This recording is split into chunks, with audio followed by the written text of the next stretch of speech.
एक समय कंस अपनी बहन देवकी को उसके ससुराल पहुंचाने जा रहा था। रास्ते में आकाशवाणी हुई, हे कंस, जिस देवकी को तू बड़े प्रेम से ले जा रहा है उसी में तेरा काल बसता है। इसी के गर्भ से उत्पन्न 8वां बालक तेरा वध करेगा। यह सुनकर कंस वासुदेव को मारने के लिए गया।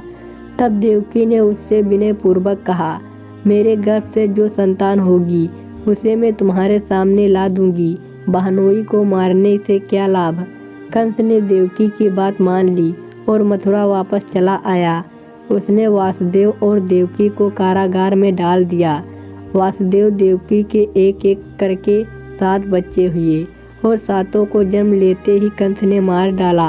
अब 8वां बच्चा होने वाला था। कारागार में उन पर कड़े पहरे बैठा दिए गए। उसी समय नंद की पत्नी यशोदा को भी बच्चा होने वाला था। उन्होंने वासुदेव देवकी के दुखी जीवन को देख 8वें बच्चे की रक्षा का उपाय रचा।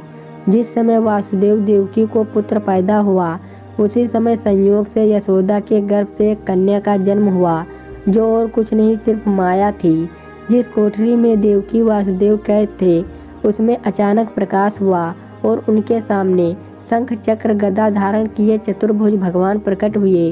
दोनों भगवान के चरणों में गिर पड़े। तब भगवान ने उनसे कहा, अब मैं पुनः नवजात शिशु का रूप धारण कर लेता हूँ, तो मुझे इसी समय अपने मित्र नंद जी के घर वृंदावन में भेज आओ और उनके यहाँ जो कन्या जन्मी है उसे लाकर कंस के हवाले कर दो। इस समय वातावरण अनुकूलित नहीं है, फिर भी तुम चिंता ना करो। जागते हुए पहरेदार सो जाएंगे, कारागार के फाटक अपने आप खुल जाएंगे और बहती यमुना तुमको जाने का मार्ग दे देगी। उसी समय वासुदेव नवजात शिशु श्री कृष्ण को सूप में रखकर कारागार से निकल पड़े और यमुना को पार कर नंद जी के घर पहुँचे। वहाँ उन्होंने नवजात शिशु को यशोदा के साथ सुला दिया और कन्या को लेकर मथुरा आ गए। कारागार के फाटक बंद हो गए। अब कंस को सूचना मिली कि वासुदेव देवकी को बच्चा पैदा हुआ है।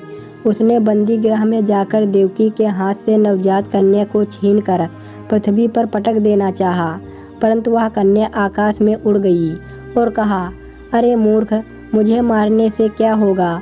तुझे मारने वाला तो वृंदावन में जा चुका है। वह जल्द ही तुझे तेरे पापों का दंड देगा। यह है कृष्ण जन्म की कथा। कहानी अच्छी लगी हो दोस्तों तो लाइक और सब्सक्राइब करिए।